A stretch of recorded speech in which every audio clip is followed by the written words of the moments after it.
Hey, psst, question for you. Would you like to learn how to make $1 million really easily? Stay tuned.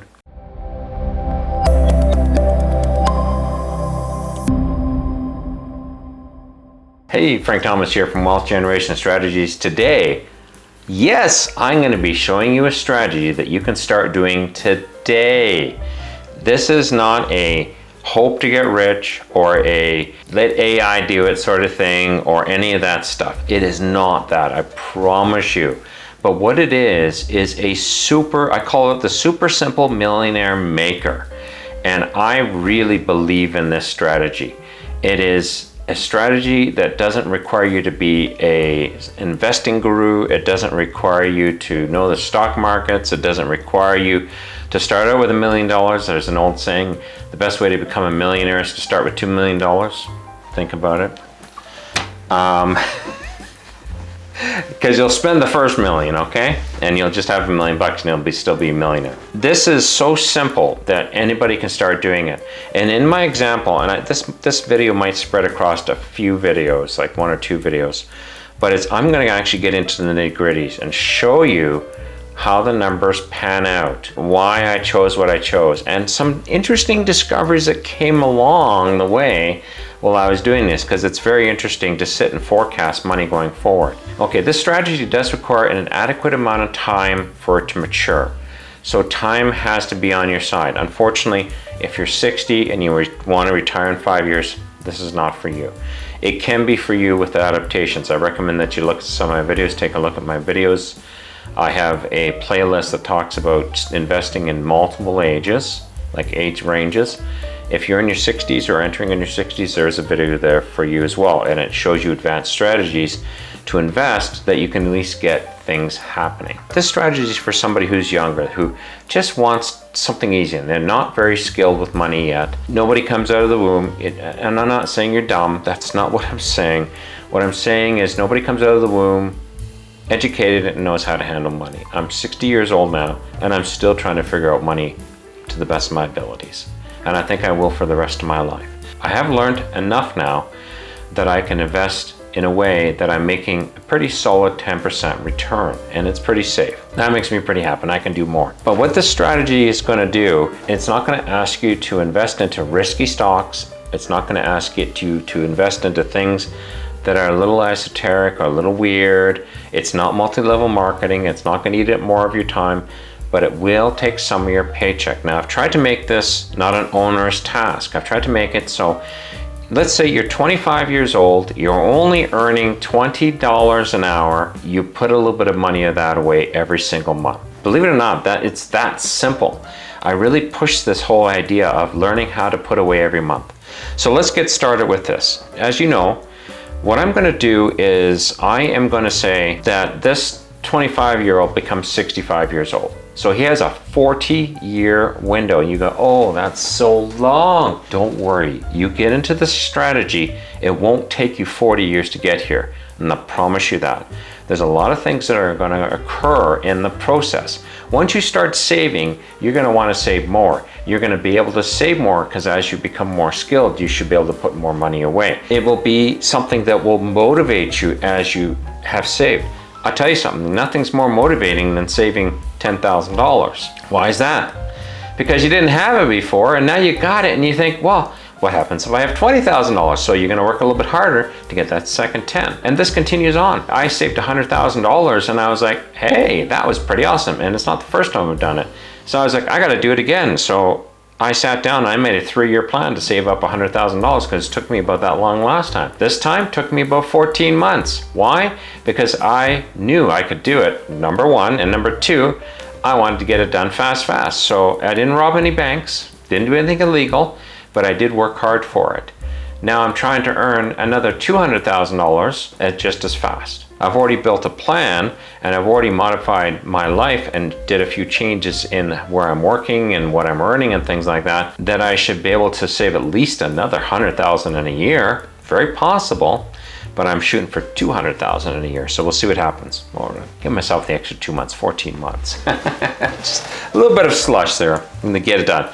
But I do have a goal for that. So What I'm going to say though is you're 25 years old, you only earn $20 an hour.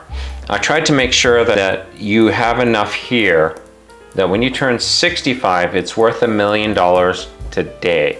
I believe if you had $1 million in the bank today and you're earning roughly a 10% return, which is not nuts, it's actually very reasonable, that it's going to pay you about $100,000 a year, which if you can't live off of $100,000 a year, you have bigger fish to fry. I'm just going to leave it at that.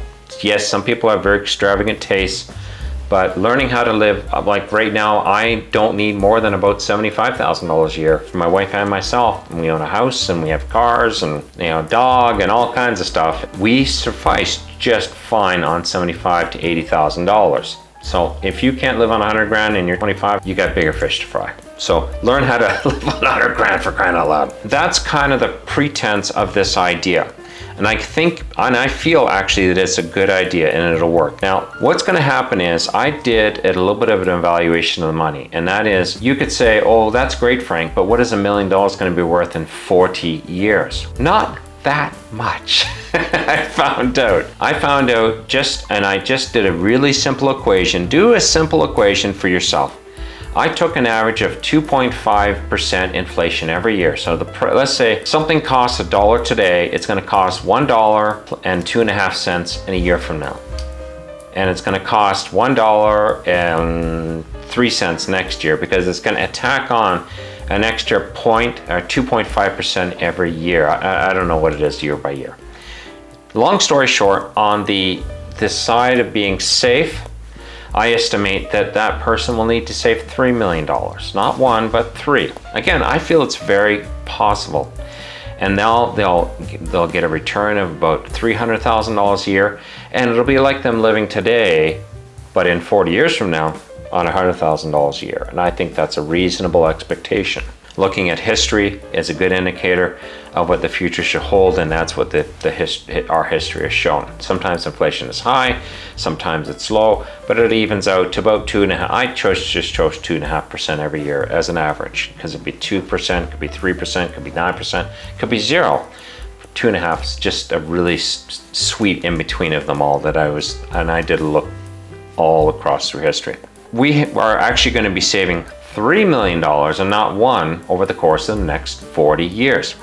Now, what has that person got to do that? Now, first of all, they would have to allocate percentage of their gross pay. Now, I'm going to talk their gross pay. I know you don't get paid gross. You get paid net. What is the difference? You pay your taxes. On your gross, there's no taxes taken off. On your net, things are like your taxes are taken off. And that's what you get after you pay the government and you pay unemployment and you pay healthcare, or not, healthcare maybe not, but you get my point.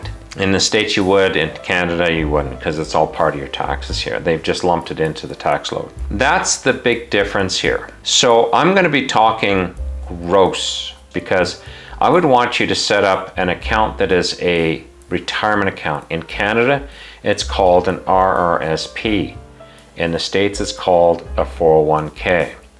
So it'll be money that's taken out pre-tax.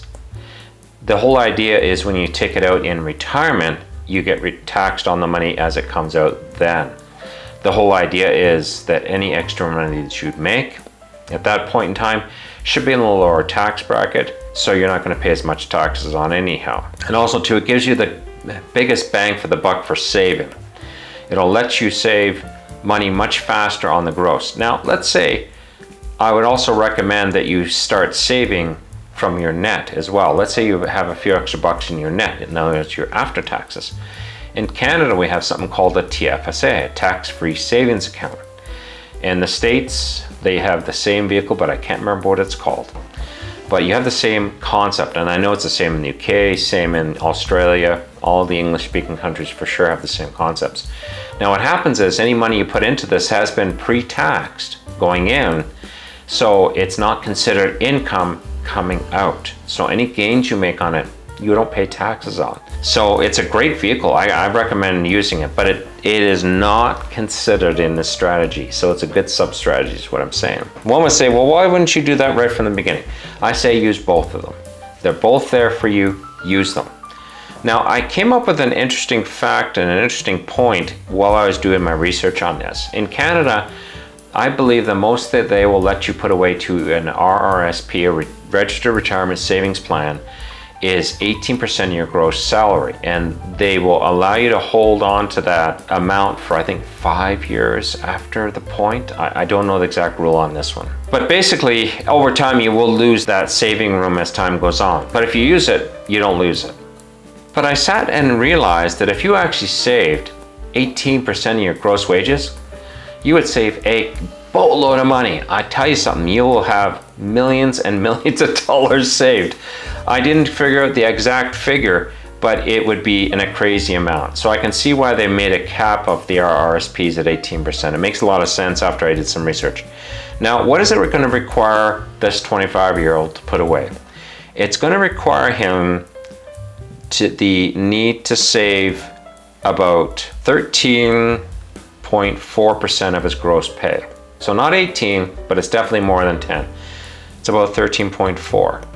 What I did was, I'm going to show you a graph right now. So let's take a look at this graph. In this graph, you're going to see the consistent savings over a month by month term. To make it simple, I just did this month by month. If you get paid every 2 weeks, then you're going to split it up into 26 payments a year and not 12. So it's easy math. Just take the amount I'm actually going to give you is the person would be saving $470.46 a month. You go, oh my goodness, how am I going to save that much money? If it's coming out as pre-tax money, you will miss it the first few months, but you won't miss it after a few months.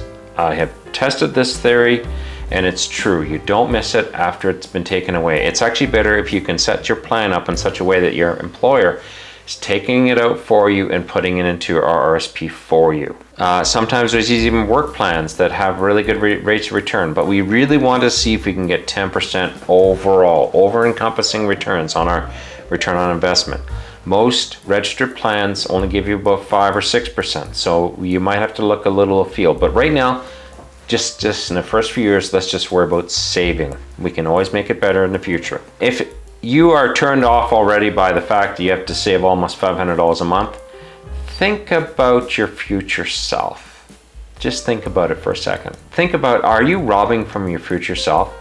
When I say robbing from your future self, it's all about $1 today is going to be worth $3 in the future. Your 65-year-old self, because I really hope you're hoping to get to 65, because I can tell you from turning 60, you get there.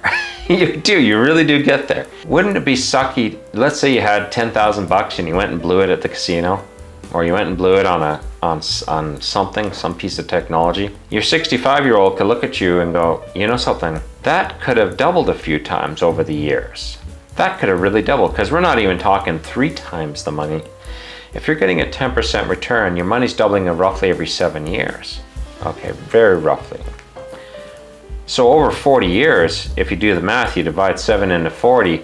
So imagine your 65-year-old self saying to your 25-year-old self, why did you rob $160,000 from me? That could have made all the difference in the world. Just over 10,000 lousy bucks and a good weekend in Vegas. I don't understand it. Hey, I'm not telling you how to spend your money, but I'm just want to give you food for thought. So I'm not going to leave you hanging, but I'm going to leave you hanging because this video is starting to run a little bit long. Next video, we will be looking at breaking this down and seeing how this works out. I gave you this rough chart here of what it looks like, but what we're going to do next is we're going to dig into this a little bit more and play with the numbers a little bit and just see what we can do with it. But I will tell you, stick around for video 2. It's not done yet, but it will be done shortly, and you will be able to see what we can do. And what we're going to do too is we're going to look at if we decided to give that 18% that we can give, if we're in Canada, of course. And what does that look like? What does that number look like? So stay tuned. And also be sure, remember I was telling you about habits? Be sure to check out that video on habits. It's a good video. We'll see you over there.